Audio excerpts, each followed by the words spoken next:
Hermanos, tengan abierto Gálatas 5, 9 al 15. Bien, ya hemos leído este texto de la serie de Gálatas, que hoy va en el capítulo 5, desde el versículo 9 al 15, y el título de hoy es Las falsas enseñanzas causan divisiones. El título está con el énfasis en negativo. O sea, yo podría decirlo esto de otra forma. Podría decirlo de una manera positiva, en lo cual podría decir algo así. La verdadera enseñanza une a la iglesia. Pero pusimos este título porque el contexto en que hemos leído este pasaje de Gálatas es negativo. O sea, había una división, como vamos a ver ahora, en la iglesia de los Gálatas. Entonces vamos a ver en esta mañana, punto número 1, cómo se introduce las falsas enseñanzas en una iglesia, que la falsa enseñanza provoca desunidad, segundo punto, y como tercer punto vamos a ver cómo prevenir y combatir la falsa enseñanza. Pero antes vamos a hacer una introducción.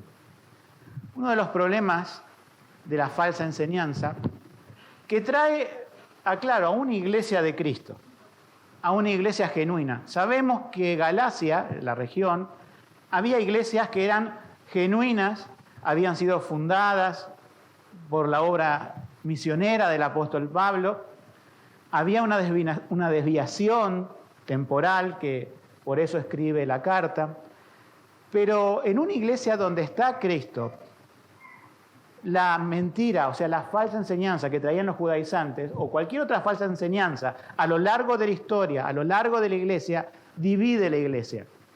Pero si es una secta donde todos están de acuerdo en la mentira, no se divide, se mantiene unida. Pero si está parte de la verdad en la iglesia y viene la mentira, ellas van a colisionar. Y mucha gente se va a alinear con la mentira y otra gente se va a mantener firme en la verdad. No hay detalles de la iglesia en Galacia a través de la carta de un grupo que se haya ido, pero posiblemente esto es lo que haya pasado. Los judaizantes terminaron siendo expulsados. Uno puede inferirlo, ¿no es cierto?, a través de la carta, no está explícitamente dicho, pero obviamente cuando uno desplaza la falsa enseñanza en una iglesia, como se metió en Galacia, posiblemente haya personas que quedan alineadas con la falsa enseñanza y ya no pueden estar más en la iglesia perturbando. Y lo que ocasionó en esa desunidad es, como dice aquí la palabra, lo podemos leer así, después lo vamos a retomar, que es el último versículo, el 15. Pero si os mordéis y os devoráis los unos a los otros, mirad que no seáis consumidos los unos por los otros. Obviamente la división empieza y no es una división muy clara. Hay una especie de guerra civil en la iglesia, donde se muerden unos a otros, donde terminan consumiéndose unos a otros, y allí la iglesia entra en decadencia. Nos preguntamos, ¿puede ser que una iglesia sana en doctrina se divida? Miren, a lo largo de la historia es una posibilidad. Esta iglesia la fundó el apóstol Pablo y hubo un problema muy grave en su momento. O sea que puede pasar, pero no es la constante, no es lo común. Una vez almorzando con un pastor de República Dominicana conocido, me decía, nuestra iglesia comenzó a crecer al principio, desde que el momento que largamos tuvimos que tirar abajo paredes, tuvimos que ampliar y eso no bastó, tuvimos que cambiarnos de local y el crecimiento era incesante, pero las divisiones fueron incesantes en los primeros años de esa iglesia.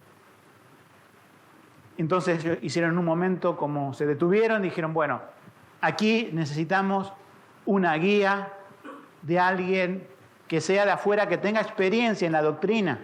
de la Reforma, porque ellos estaban predicando las doctrinas de la gracia y fueron humildes en aceptar de que necesitaban una ayuda. Y cuando se afirmaron en la verdad, totalmente, no era que no estaban afirmados en las verdades esenciales, pero le faltaba eclesiología, le faltaban muchas otras cosas. Y cuando se afirmaron en esa verdad, la iglesia no volvió a sufrir divisiones. Por lo tanto, afirmar una iglesia en la verdad, lo más común es que no tenga divisiones. No está exenta, ¿se entiende? No quiere decir que nunca va a pasar. Pero si está firme la iglesia, a no ser esos pequeños embates a veces de falsa doctrina o demás, se solucionan bastante rápido. El problema con los Gálatas es que esto avanzó mucho y esto creció mucho. Y el daño en algunos aspectos era irreversible, aunque, no sé, confiamos que esta iglesia continuó después y que la carta del apóstol Pablo, esta carta que estamos estudiando nosotros, sirvió para afirmar a la iglesia nuevamente, desplazar la falsa doctrina y posiblemente los falsos maestros que daban esa falsa doctrina. Entonces vamos al primer punto. ¿Cómo se introducen esas falsas enseñanzas en la iglesia? Bueno, vayamos al primer versículo que hemos leído, que es el versículo 9. Es un dicho popular de aquel tiempo y que Pablo lo utiliza también en 1 Corintios 5:6, que dice así: un poco de levadura leuda toda la masa. Dicho popular, creo que también el Señor en sus parábolas hizo referencia a eso. A veces la levadura está puesta como algo bueno, o sea, cuando el Evangelio crece, y en otras está utilizado en un contexto negativo, como el de los fariseos, o por ejemplo en este caso.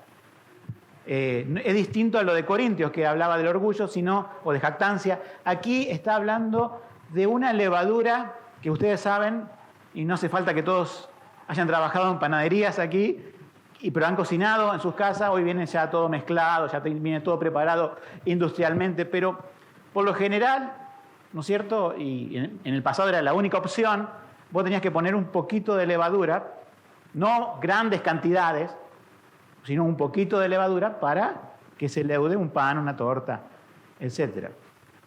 El dicho popular interpretaba que cosas pequeñas, pasadas por alto, producen grandes efectos, ¿sí? Puede ser bueno o malo, en este caso era malo. La falsa doctrina en una iglesia, ¿sí? En caso de Galacia o cualquier iglesia histórica, y tenemos que estar prevenidos, no comienza ruidosamente, no comienza estrepitosamente, no comienza así como que todos se pueden dar cuenta, sino con cosas sutiles. Por eso Pablo rescata ese dicho popular diciendo: ustedes no saben que un poquito de levadura imperceptible, pero va haciendo su trabajo en la masa al punto que la levanta. Y en este caso, un poco de levadura de mala doctrina, de algo que atacaba la gracia en el Señor Jesucristo para traer la esclavitud a las obras, iba creciendo esa especie de legalismo, porque el legalismo es cuando quieres hacer valer las obras como medio de justificación en Jesucristo, que obviamente es por gracia, pero eso fue creciendo de a poco. O sea que el problema de los Gálatas fue que cuando comenzó esa levadura, nadie se dio cuenta. Los ancianos no se dieron cuenta. Y la gente en general de la congregación, quizás alguno se dio cuenta, por alguna razón le llega la noticia a Pablo, seguramente de gente que percibió esto, o quizás visitas, no lo sabemos. Pero todo comenzó de a poquito. Entonces, la falsa enseñanza entra de a poco. Así ha pasado históricamente con iglesias que tenían institutos bíblicos, sobre todo a principios del siglo XX, donde hubo un gran ataque a la doctrina histórica de la iglesia, mal llamado neortodoxia, uno lo llama liberalismo. No tiene que ver con política, estamos hablando de doctrina, liberales teológicos. La iglesia ha sido infectada en el siglo XX y hoy paga las consecuencias. Durante el siglo XX y ahora en el siglo XXI hay muchísimas ideas erradas por todos lados que tuvieron origen pequeños y que fueron leudando la masa del siglo XX. Y si bien parte de la iglesia está abocada por ahí a lo místico y demás, hay otras cuestiones que son doctrinales, que uno dice, ¿de dónde vino este veneno? Bueno, muchas cosas vinieron del siglo pasado. La iglesia le ha pasado esto a través de la historia y comenzó, como digo, de a poco.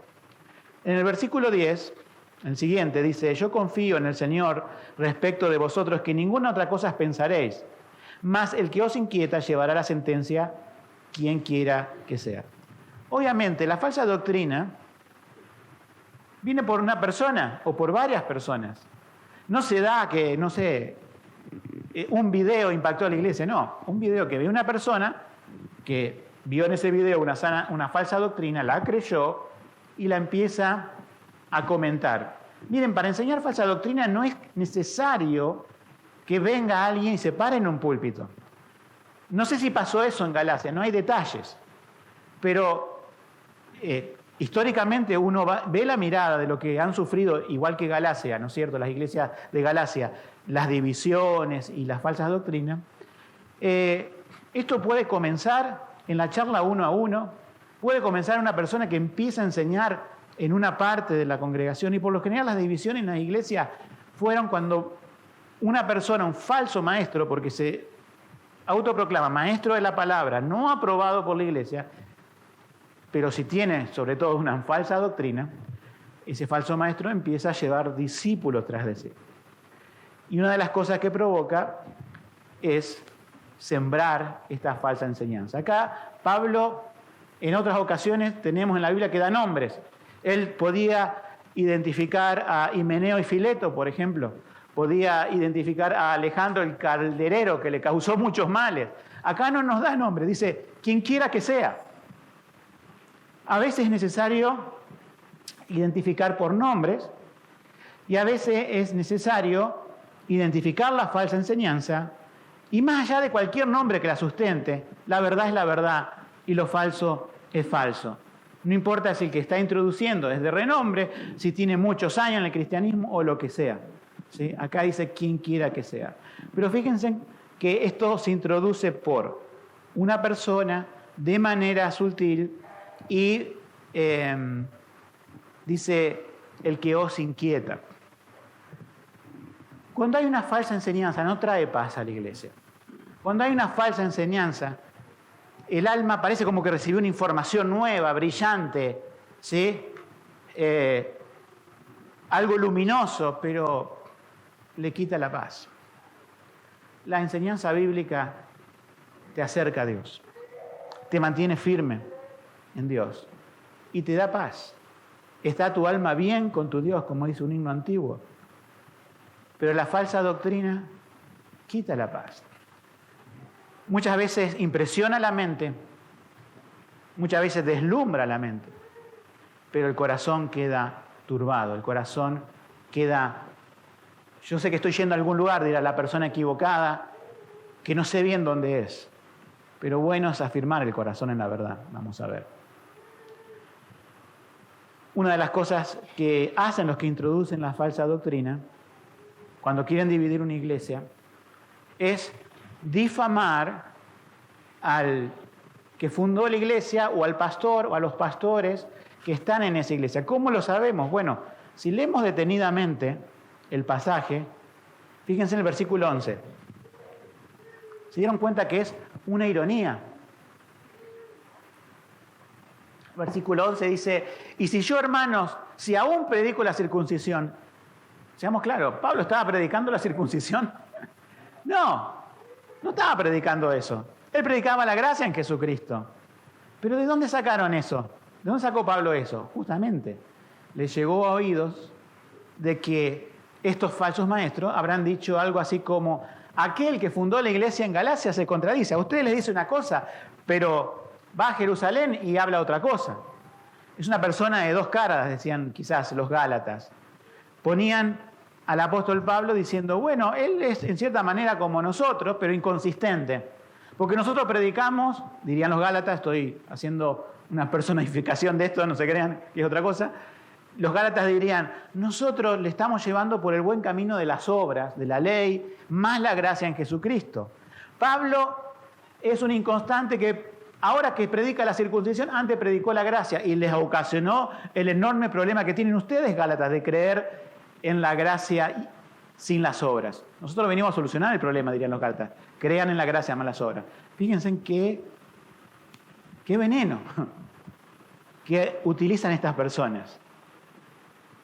O sea, ponen una mentira, difaman, ¿sí? Diciendo, Pablo predicaba la circuncisión. Pero Pablo defiende, obviamente, su posición por medio de una pregunta y dice, y yo, hermanos, hipotéticamente, si yo fuera, ¿no es cierto?, que predicara la circuncisión, ¿por qué padezco persecución todavía?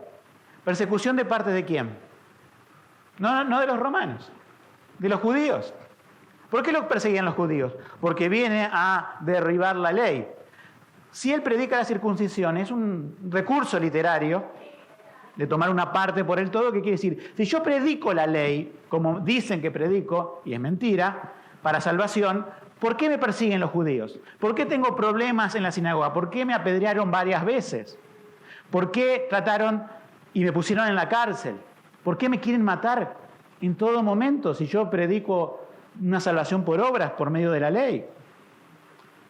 Era irrisorio. No había redes sociales, no había nada, pero todos podían decir, mira, Pablo está sufriendo persecución por poner en alto la fe en Jesucristo, la salvación por gracia, y decir al judaísmo no mesiánico, o sea, aquel que rechazó a Jesucristo, ustedes son mentirosos, ustedes son personas que están falseando la verdad.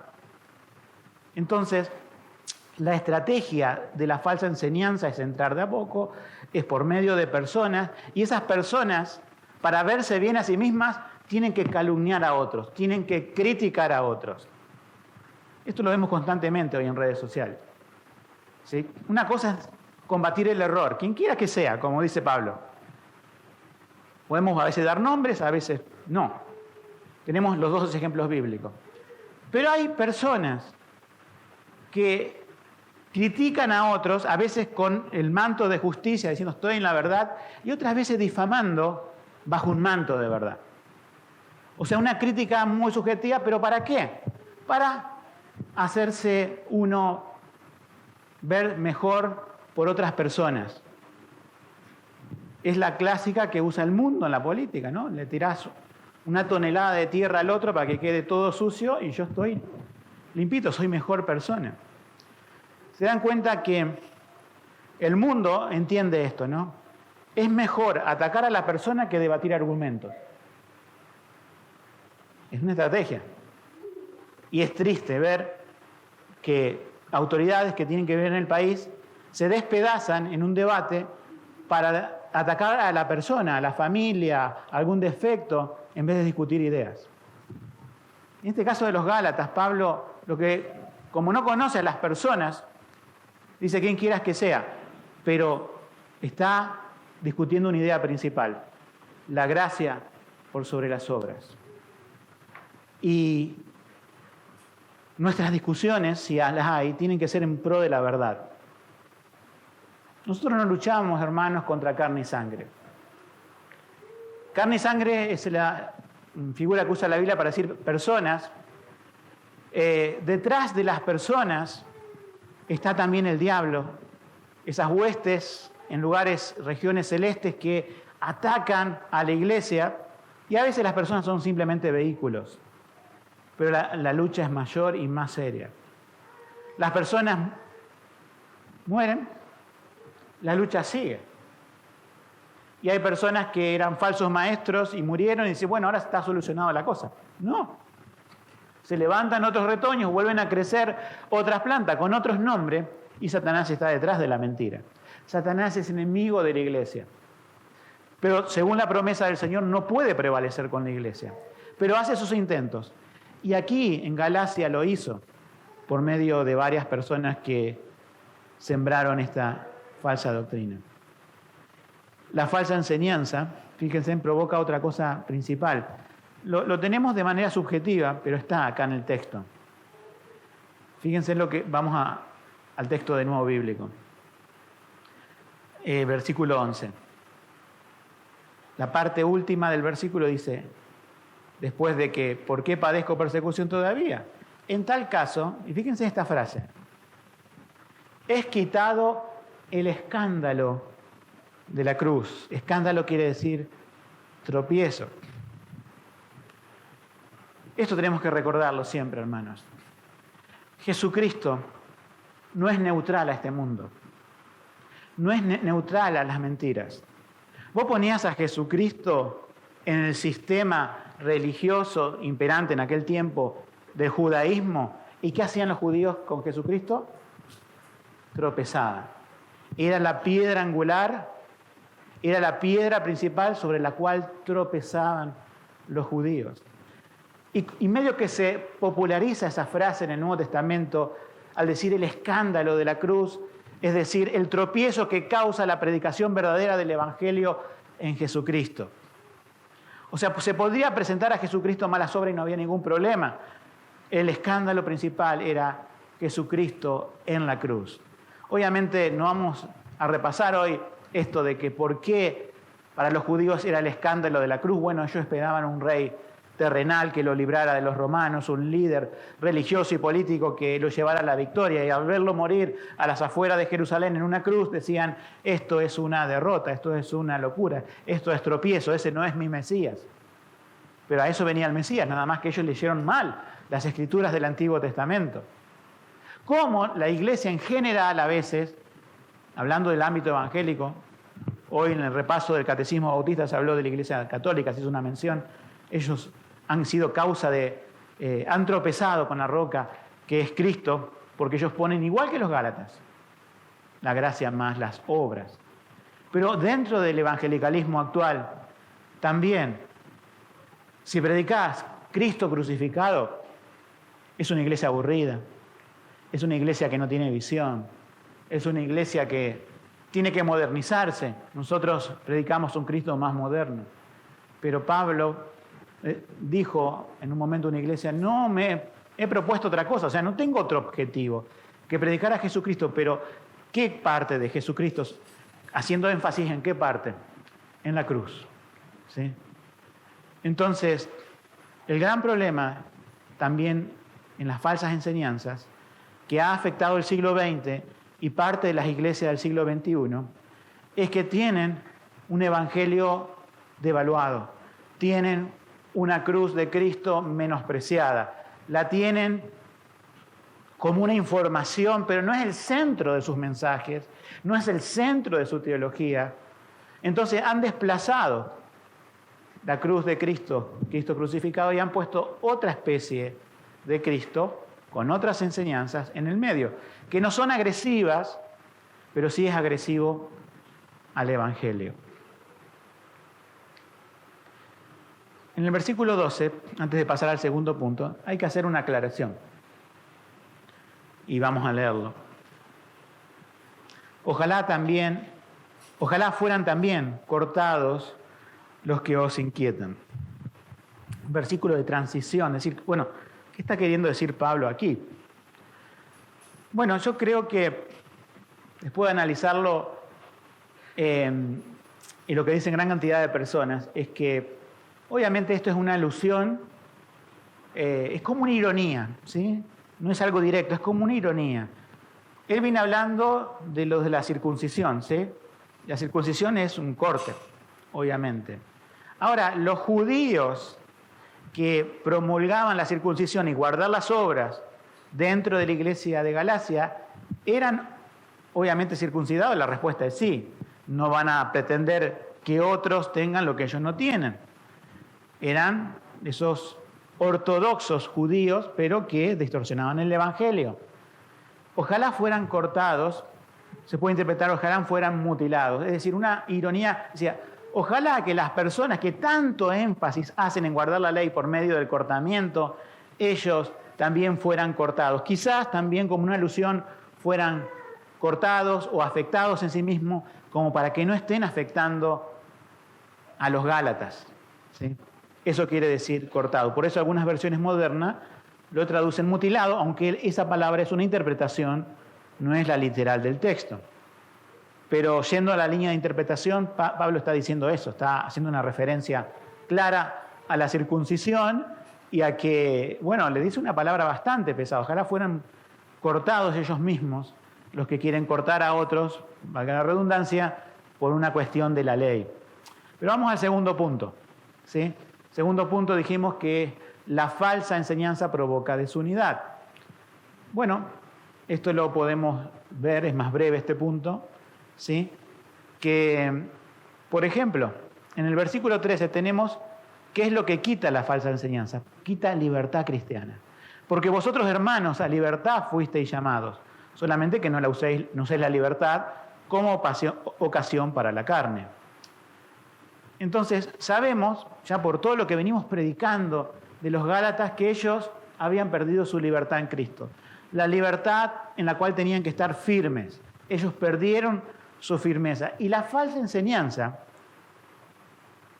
no es gratis, te mueve de Cristo. Muchas personas que han venido de una falsa enseñanza y ahora dicen, ahora entiendo la falsa doctrina, ahora entiendo la verdadera doctrina, la verdadera enseñanza bíblica, entiendo la falsa doctrina en la que estaba y ahora voy a esta doctrina, qué bien, comienzo ya. Y yo digo, bien, gloria a Dios por eso. Pero lo llamo un poquito, digo, ¿vos tenés en cuenta que la falsa enseñanza afectó tu hogar? ¿Afectó la relación con tu esposa? No creo que esté sujeta a vos, porque en la falsa doctrina, obviamente, está el feminismo. ¿No te das cuenta también que afectó a tus hijos en perder tiempos de enseñanza porque lo delegaste a la iglesia y no fuiste un buen líder como padre? Y si una mujer la exhorta a otra, también le dirá cosas muy similares. Pero la cuestión está, la falsa doctrina no te salió gratis, te movió de tu fe en Cristo. No hiciste un switch, o sea, on-off, cambiaste de falsa doctrina a verdadera doctrina y está todo solucionado. Tenés cosas dentro que te movieron tu fe en Cristo y vas a tardar mucho tiempo en sacarla. Pero comenzá hoy ese trabajo, comenzá hoy a sacar esas ideas y cada vez que entra la verdad en tu corazón, en tu mente, en tu corazón, también es un falso concepto que se va de tu mente y de tu corazón. Por eso, quita la libertad, te mueve de Cristo. A nivel eclesial, podemos decir, hay otra consecuencia. Dice, si no, servíos en amor los unos por los otros. Hay dos palabras allí. Servíos, servir. Y la palabra amor. ¿Por qué Pablo trae esto? Parece como que lo trae de cualquier lado. Parece como que trae una idea que viene hablando de algo y cambia de canal. Bueno, él sabía lo que estaba pasando en Galacia. Y sabía que aquella iglesia que se servían unos a otros, que se visitaban unos a otros, que se ayudaban unos a otros, que se apoyaban en oración unos por otros, al estar desunida, prevalecía el individualismo. Ya no se servían unos a otros. Ya no oraban unos por otros. Y la otra palabra es el amor. Ya no se amaban de la misma manera unos a otros. ¿Cómo podés amar cuando mordés a alguien? Obviamente, sabemos que es una metáfora, hermano, ¿no? Pero una conversación, un encuentro con alguien, se mordían. Quizás por cuestiones doctrinales, quizás por debates, pero yo no creo que haya sido eso. Porque los Gálatas, hasta que Pablo no viene y trae esta carta, medio que no reaccionan en contra de la falsa enseñanza. El tema es que cuando la falsa enseñanza ganó sus corazones, cuando estaban inquietos, cuando ya no estaban en paz, cuando se movieron de Cristo, cualquier cosa era motivo de división.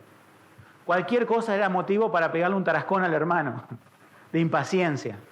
Ya no lo amaba porque estaba el error. Ya no se servían unos a otros. La falsa doctrina no salía gratis a la iglesia en Galacia. Nunca ha sido gratis a través de los tiempos. provoca un daño grande. Y hay algo más, porque podría haber dicho, fíjense que no se muerdan, no se ataquen, pero también dice, leamos el versículo, el siguiente, porque en el 15, perdón, en la última partecita, que no sean consumidos unos a otros. O sea, decae el amor, decae la unidad, se muerden y obviamente no son mordidas de esas que cuando uno juega con el perro que parece que te muerde, no te muerde en serio, que juegan. No, estos eran choques espirituales grandes y se consumían. Algún hermano se consumía en tristeza, otro en ira, otro en impaciencia. Entonces veías a la iglesia de Galacia y veías una triste realidad. Parecían maestros de la palabra, pero eran falsos maestros. Veías a gente que estaba inquieta en su fe, había perdido la paz, atacándose unos a otros, muchos dejando la congregación, muchos desanimados, muchos consumidos. Ya no era un lugar de bendición ir a la iglesia, sino que era una carga, era una disputa. Yo he visto a lo largo del tiempo cómo grupos e iglesias se han transformado en eso, que comenzaron bien, ustedes corríais bien, recuerdan el domingo pasado, pero ¿quién los afectó para no obedecer a la verdad? Cuando llega Pablo, ahí podemos decir, llegó la carta, pero la situación, la foto de los Gálatas era una iglesia un poco en ruinas, un poco devastada. Entonces, nosotros nos damos cuenta que esta advertencia bíblica es que la falsa enseñanza provoca todo este tipo de cosas. ¿Cómo se introduce a la iglesia? ¿Qué efectos produce? Y ahora vamos al tercer punto, que es cómo prevenir y combatir la falsa enseñanza. Esto obviamente vamos más allá del libro de los Gálatas y lo sacamos de todo el contexto bíblico. ¿Cómo prevenir la falsa enseñanza? La cuestión es muy simple. El Señor Jesucristo oró por su iglesia y dice, Padre, santifícalo en tu palabra. Tu palabra es verdad. El enseñar la palabra consistentemente, secuencialmente, constantemente, es la principal arma en contra de la falsa doctrina. Yo muchas veces pienso y digo, ¿un pastor es el que une una iglesia? ¿La pericia de un hombre es la que puede mantener unida a una iglesia? El liderazgo de un hombre. Yo sé que es importante el liderazgo. Vamos a ver un poquito de eso. Pero, ¿qué es lo que une a la iglesia? La verdad. O sea que cuando yo pienso que tengo la responsabilidad de predicar, a veces delante del Señor me presento y digo, no, Señor, no es por mi capacidad, no es por mi pericia, esto no sé a veces cómo arreglarlo algunas cosas. Pero yo sé que tu palabra tiene el poder para hacerlo. Tu Espíritu Santo que la inspiró es la que la va a utilizar y la va a aplicar a los corazones. Y es una declaración de fe al Señor, diciendo, Señor, yo sé cuál será el destino de esta iglesia local. El destino va a ser bueno si confiamos en tu palabra y predico tu palabra y recibimos tu palabra. Nuestra fe tiene que descansar en Dios y en su palabra, no en personalidades, no en hombres. Un día pueden ser quitados tal hombre que predica la palabra, pero la palabra del Señor nuestro permanece para siempre. Isaías 48. Se seca la flor, se cae, pero la palabra del Dios nuestro permanece para siempre. Una iglesia que recibe una instrucción constante, sana de la palabra, la va a prevenir de errores. Otra cosa para prevenir la falsa enseñanza es estar alerta ante pequeñas cosas. No como cazadores de brujas, ¿se entiende? Si cada cosa lo llevamos a lo máximo diciendo, no, acá se quiere introducir una falsa enseñanza. Pero, tranquilos. Cuando identificamos algo como falsa enseñanza, ese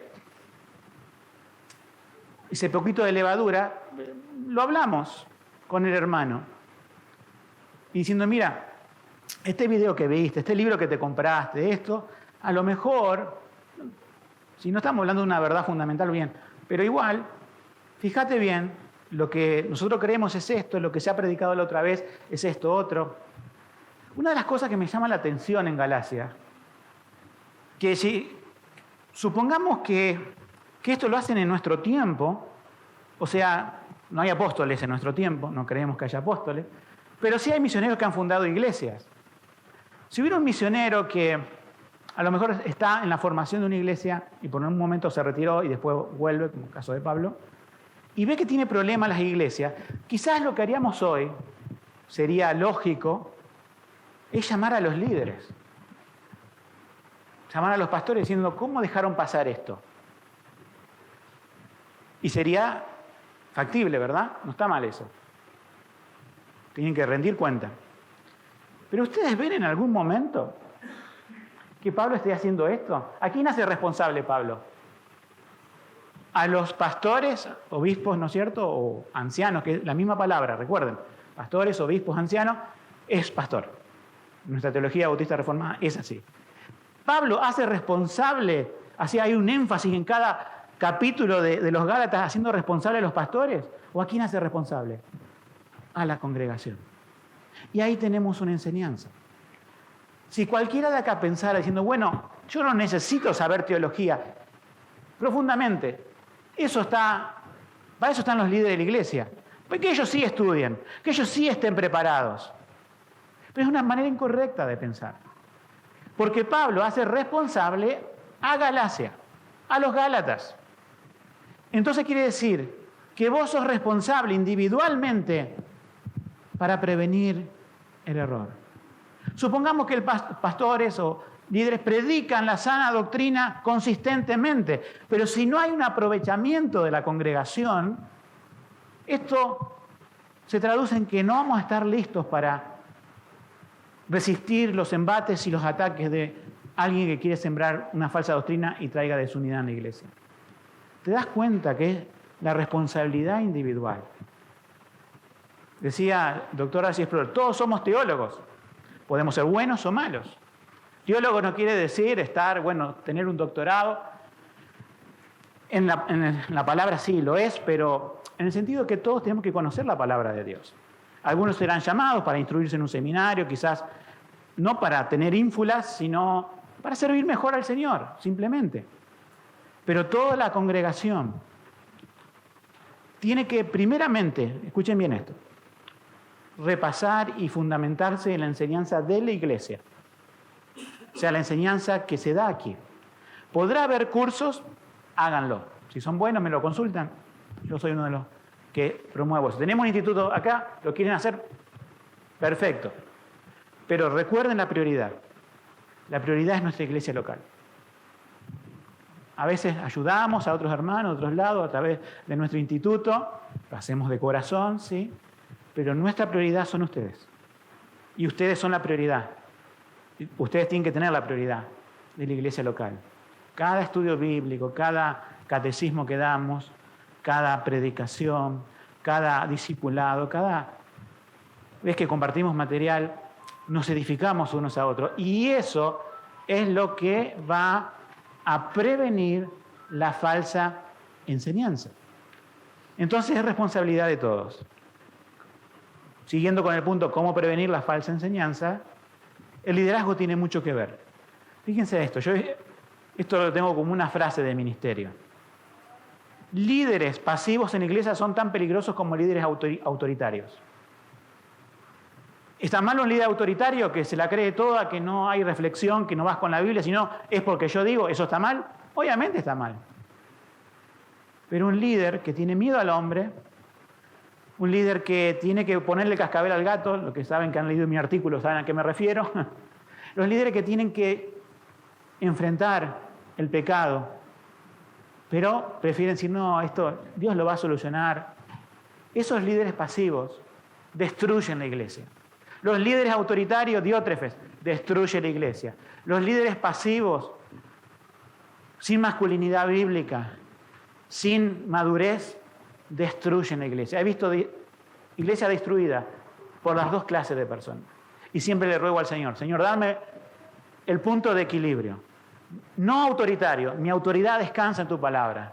Y no pasivo, quítame el temor por ofender a alguien que se va a ir. Y si se va, pero dame el amor, Señor, para hablarle a la persona. Necesitamos líderes que vivan la verdad, que sean humildes y que prioricen al Señor Jesucristo por encima de sus personas.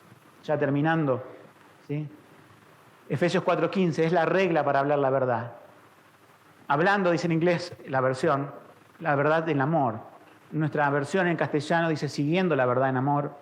Pueden ser dos acepciones de la palabra. Pero yo puedo hablar la verdad sin amor, recuerden, y eso está mal. El amor tiene que estar.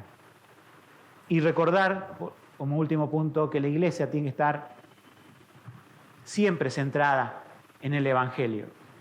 Cuando la iglesia pierde de vista la gran comisión, nos entretenemos en otras cosas. Tenemos que buscar actividades y programas para entretenernos. Pero estamos aquí, primero adorando a nuestro Dios, porque esto va a ser la antesala de la adoración eterna en los cielos. Pero tenemos una misión. Hoy hemos cantado, levántate, iglesia del Señor, ponte tu armadura. ¿Para qué?